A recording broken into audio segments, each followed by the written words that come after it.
Dans cette vidéo, nous allons introduire la notion de modèle statistique. L'approche considérée sera la version fréquentiste. Nous introduirons le terme d'estimateur ainsi que le biais et la variance. Le contexte statistique que l'on va considérer est le suivant. On suppose qu'un observateur reçoit des réalisations y1, yn de variables aléatoires iid dont la loi PY est inconnue. Selon le contexte, la loi PY peut avoir des caractéristiques particulières. Si quelqu'un observe des piles ou faces, on peut supposer que la loi générant le processus est par exemple de type Bernoulli, de paramètres P inconnus.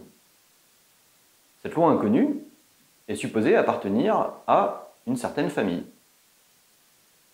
La notion de modèle statistique précise ce point de vue. On va supposer que la loi PY inconnue appartient à une famille de lois indexées par un ensemble grand θ. Cela revient à supposer que PY égale P de θ pour un certain θ inconnu et qui appartient à l'ensemble grand θ. Pour reprendre le cas du pile ou face, le paramètre θ est simplement le paramètre P, paramètre qui définit la probabilité des piles, par exemple. L'ensemble grand θ est alors le segment 0,1, sachant que le paramètre est une probabilité. On appelle modèle statistique une famille de lois grand M qui est l'ensemble des probabilités Pθ avec θ dans grand θ.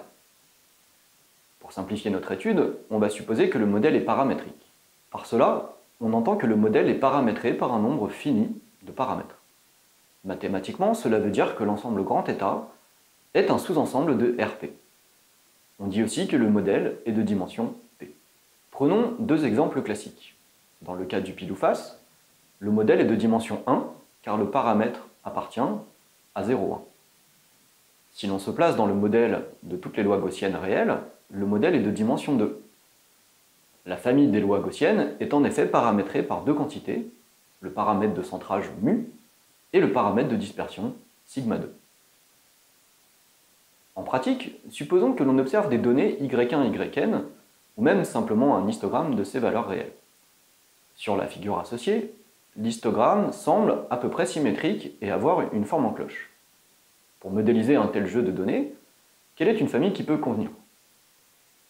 Eh bien, par simplicité, on peut commencer par considérer le modèle gaussien. On affiche par exemple les lois de Gaussienne pour divers jeux de moyenne et de variance. Un des objectifs que l'on va poursuivre est de proposer un sens au fait qu'un jeu de paramètres est meilleur qu'un autre, voire le meilleur. Dans le cadre de l'estimation, peut-être qu'on n'est pas intéressé par connaître toute la loi P de Y, aussi notée maintenant P de θ.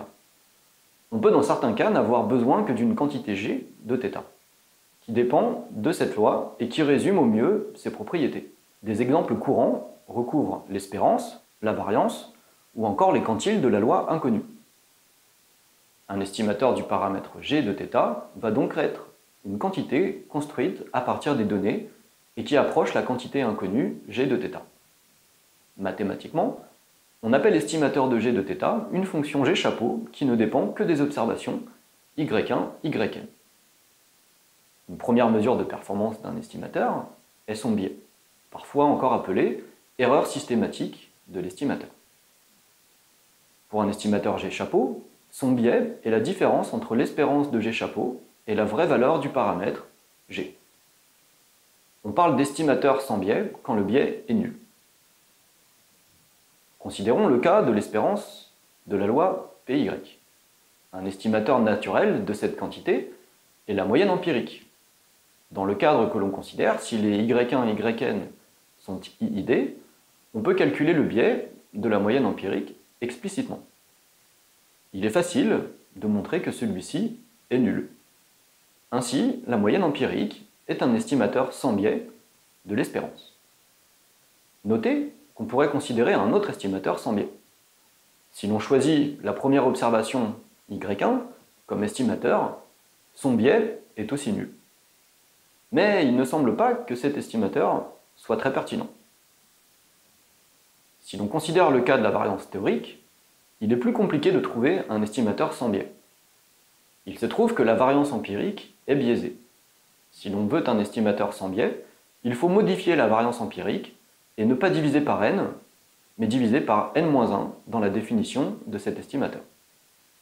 Le fait qu'un tel estimateur est sans biais se montre simplement. Je vous encourage à essayer de faire le calcul.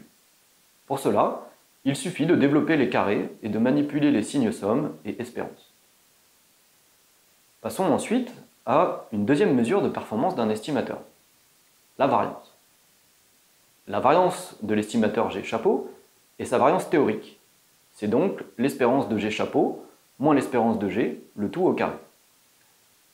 Cette quantité mesure la dispersion aléatoire de notre estimateur. Pour rendre les notions de variance et de biais plus explicites, regardons un exemple jouet. Supposons qu'un estimateur du centre de la cible soit tiré plusieurs fois. Sur la gauche, on observe un estimateur qui est biaisé. Ainsi, de manière systématique, la cible est manquée dans la même direction. Ici, il y a un biais vers le bas et vers la gauche. Sur la partie droite, en revanche, le biais est très faible, voire nul. Par contre, la variance est beaucoup plus grande que pour l'estimateur de gauche. Sur un deuxième exemple, on a représenté deux estimateurs sans biais. Il est alors assez clair que le meilleur estimateur est celui de plus petite variance, donc l'estimateur de gauche. Enfin, sur un troisième exemple, on a cette fois des estimateurs de variance identiques. Le meilleur estimateur est donc celui de biais le plus petit. De nouveau, c'est l'estimateur de gauche que l'on préfère. Une bonne mesure de performance d'un estimateur est ce que l'on appelle le risque quadratique. Pour un estimateur G chapeau, son risque quadratique est l'espérance de l'écart au carré entre l'estimateur G chapeau et le vrai paramètre qu'il estime, petit g. Il se trouve qu'un petit calcul qui est développé ci-contre montre que cette quantité relie le biais et la variance. En effet, le risque quadratique est la somme du biais au carré plus du terme de variance. Une règle de choix entre estimateurs revient donc à prendre l'estimateur ayant le plus petit risque.